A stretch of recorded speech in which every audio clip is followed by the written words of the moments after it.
I'm going to have to impersonate him because the soundboard doesn't evolve from anything more than the B word. So I'm going to just have to impersonate him here. Brothers, sisters, we're on a great quest. The promised land is near. If you believe, we can make it there. O2. It's not O2. It's the Champions League places. Europe is coming. I thought that was pretty good, personally. What do you think, Sean? You bastard.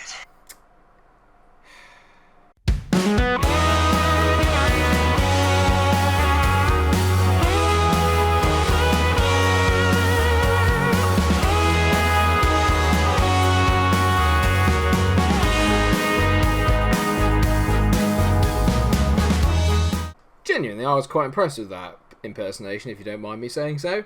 Hello everyone, welcome to another episode of the FM20 Leeds save. We're top 4. Oh, it's within reach. I say that, we're not even 10 games in yet, but it has been one hell of a start to the season. Only one defeat so far, and that was to Manchester City, which we saw last time we were on camera. Since then, form's been a bit mixed, but if you look at it closely, it's actually been pretty decent. In the Premier League, at least anyway. Leicester City drew 1-1 away from home. Bit disappointed with that. I'll get on to the Europa League in a minute, but we beat Burnley 6-1 at home and then got a very good 0-0 draw away at the Emirates before beating Everton 1-0 and then annoyingly again dropping points to Brentford away from home. So maybe the away day blues kicking in slightly again, but not so much in the cup competitions. You can see here, Olympiacos, we beat them 3-1 comfortably in the Euro Cup, and then we also beat Kayserispor, or whatever their name is. Sorry, apologies if you're a fan of that club. I have no idea how to pronounce it. Kayserispor. Yeah? Beat them as well. So at the moment, in terms of the Euro Cup, we are in a very, very good position. We're out of the Carabao Cup after going out on penalties to Crystal Palace. That was with the backup brigade, so not too bothered about that. And that leaves us with 2 big games today. Now, originally I said we were going to play the Brentford game, but the more I think about it, the more the Liverpool game at Ellen Road is incredibly important, just simply because of the position that we're in the league, which is at the moment in 4th. But before that, we have the small matter of the hardest team in our group, Spartak Moscow, who we have played once before and drew. That wasn't this year, I might add, and of course it's going to be the Euro Cup 2 team, not the backup brigade, as I keep calling them. So that means McCrory's in goal, Vina, Smith, Antonio and Wag make up the back 4. Smith, by the way, in stupendous form. I mean, he scored 2 goals in one of his previous outings. It was very good. You can tell here is rapidly growing. He may not be out of it yet. He's also got stupendous hair. Curls for days. Look at that. It's like Play-Doh. And then you've got Masengo, Shackleton and Bruno Guimaraes as the midfield 3, with Wright in support of Correa and Marcus Vinicius leading the line up front. Angel Correa, I don't really want to talk about how bad he's been since he came in. I reckon if we can get him a goal, he'll suddenly get into good form. That's the plan.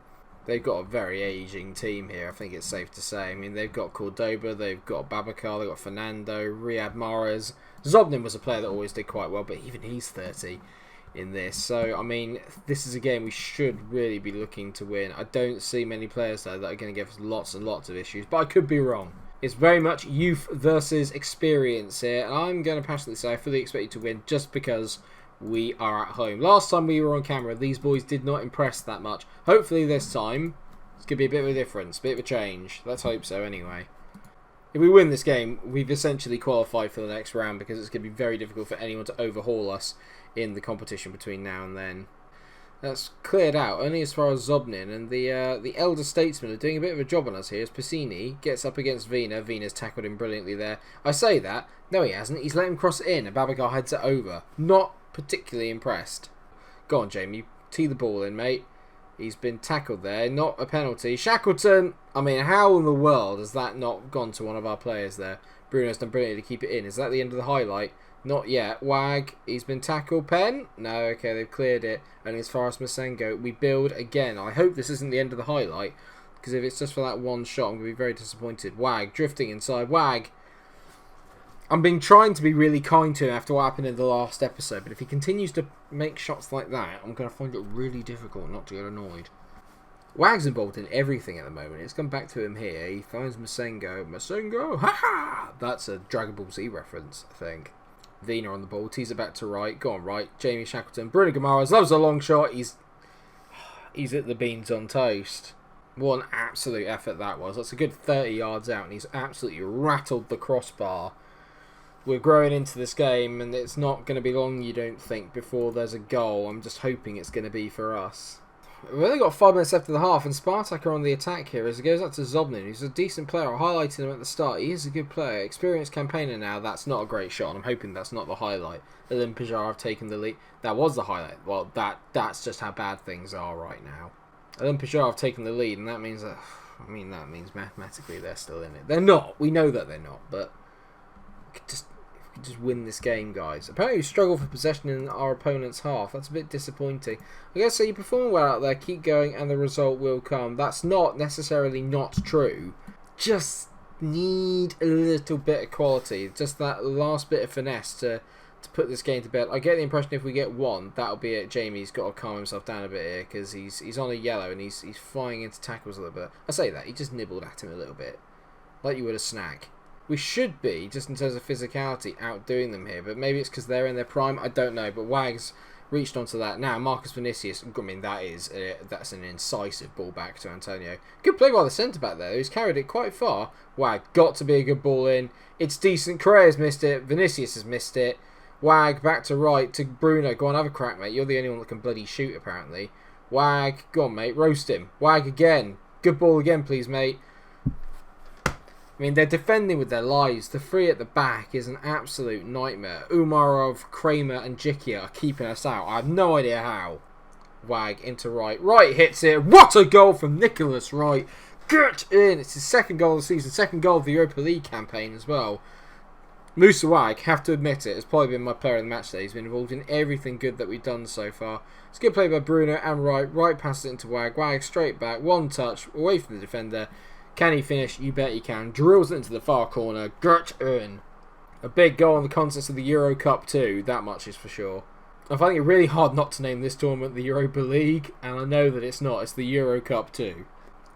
Euro Cup too. As if there weren't enough tournaments as it is anyway. 25 minutes to go, and I think I'm going to take off Marcus Vinicius, who's not played particularly well.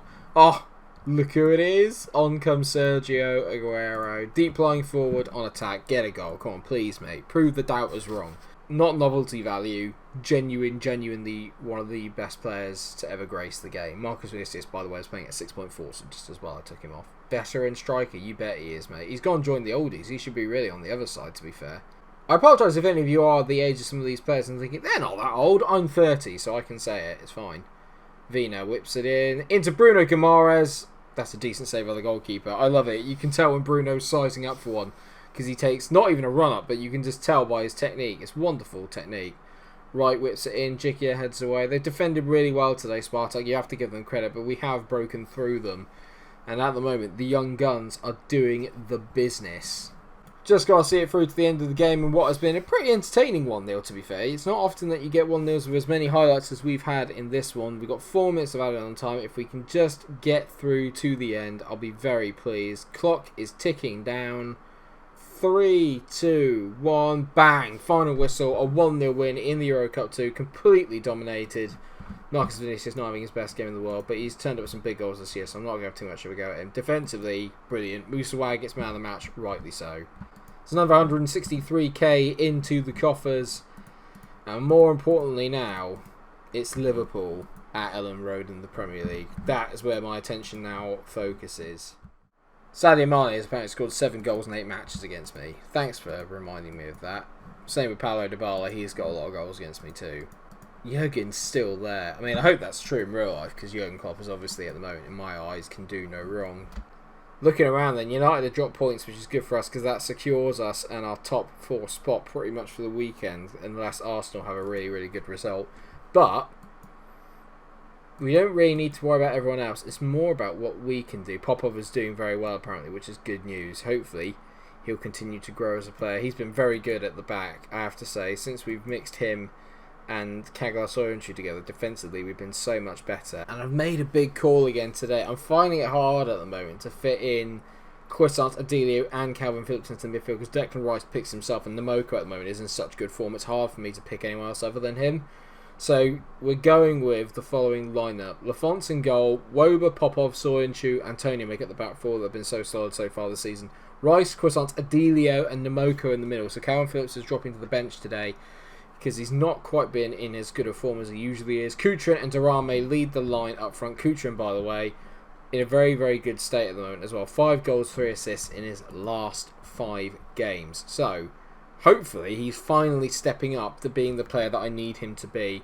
Looking at their lineup, they've got Upamecano in there with Van Dijk. They've got Milinkovic-Savic with Keita. Anthony's on the right, who's a very good player in this game. And then they've got Mane on the left, Almada in the middle, and Roberto Firmino up front. Then they've got Gnabry, Dybala, Rodri, Joe Gomez, and Ryan Brewster on the bench, as well as this Ramos boy, who looks...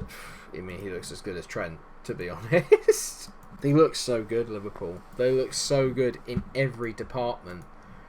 But that doesn't mean we can't get a result today. I've told the boys, go out there, get some revenge for what happened last time. And the many other times that we played Liverpool. Having said that, we've probably got a better record against them than we do against the majority of other big sides. We've certainly got a better record against them than we do against City. So let's hope for a different result to the one we had against City in the last episode. Come on, boys! And they're unbeaten along with Tottenham and City. It's very rare to have 3 teams undefeated at this point in the season. 10 games in is usually a good indicator, they say, of where you're going to finish. That would have us in the Champions League places at the moment, which I would be delighted with. Gilberto Antonio, under pressure a bit from Wag now for that right back spot. As long as Wag keeps playing as well as he did in the Europa League, there's going to be some competition there. And that's probably the difference this year, is that there's competition, like genuine competition for places. Like, no one is guaranteed to start in spot anymore. As Kutrин goes past his man, Leonardo Kutrин. Oh, it's a good save by Alisson. It just was slightly just at him. How can you have it slightly just at him? As Croissant whips the ball in, Alisson claims. He's like a wall. Honestly, the bloke's a wall.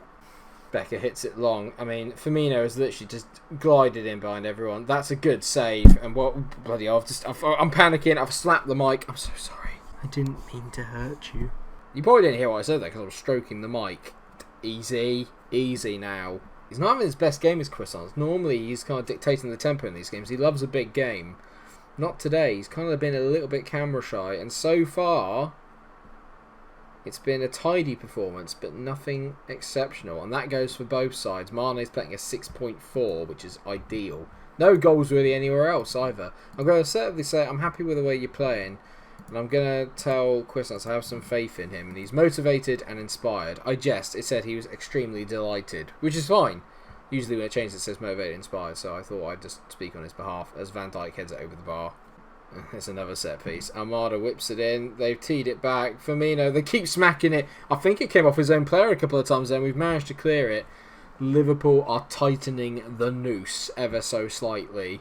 A lot of their play though is just coming from set-piece opportunities, which is fine. I believe now we've got a defence that can kind of semi-cope with that.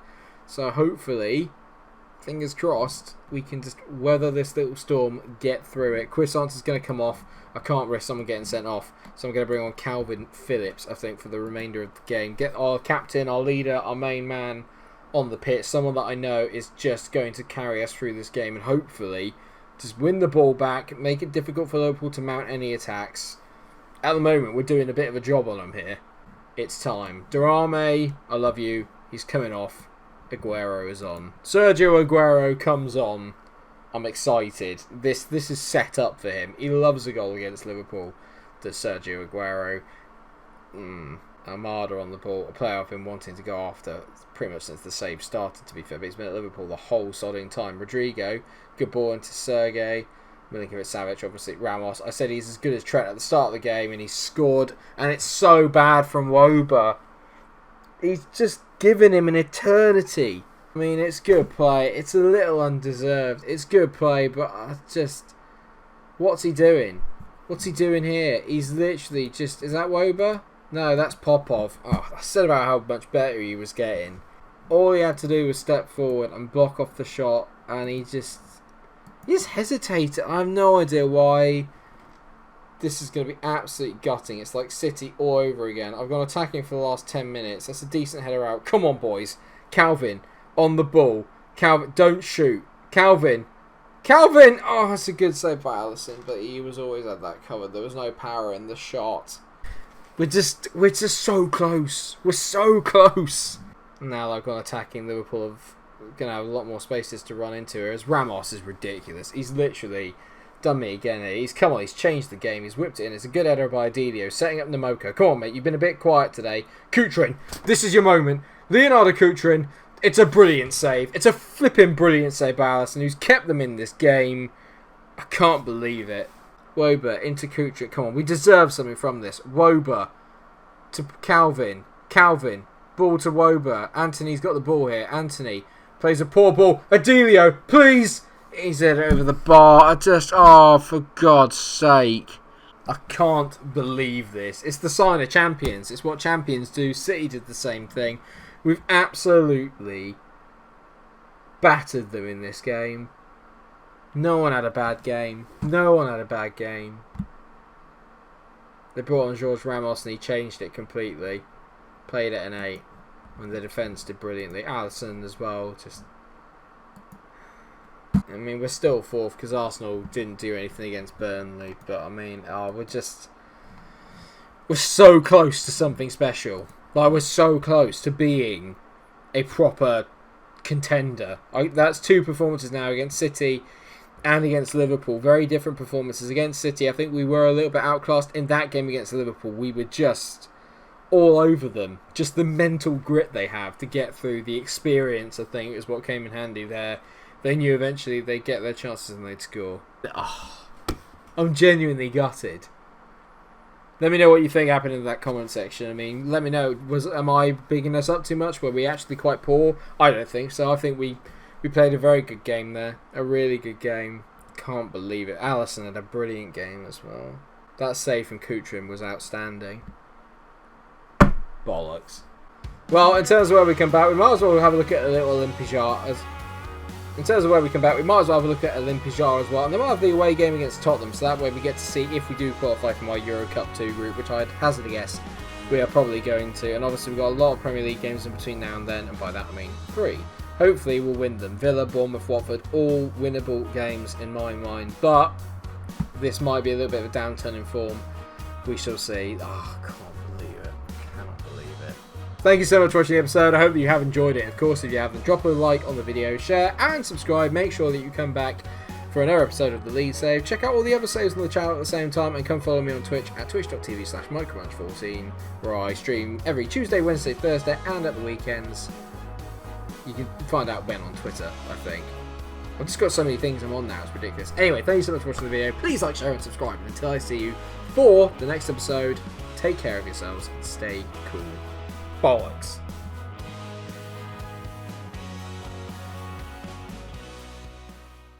Sean, what are they? They're lucky bastards. Yeah, exactly.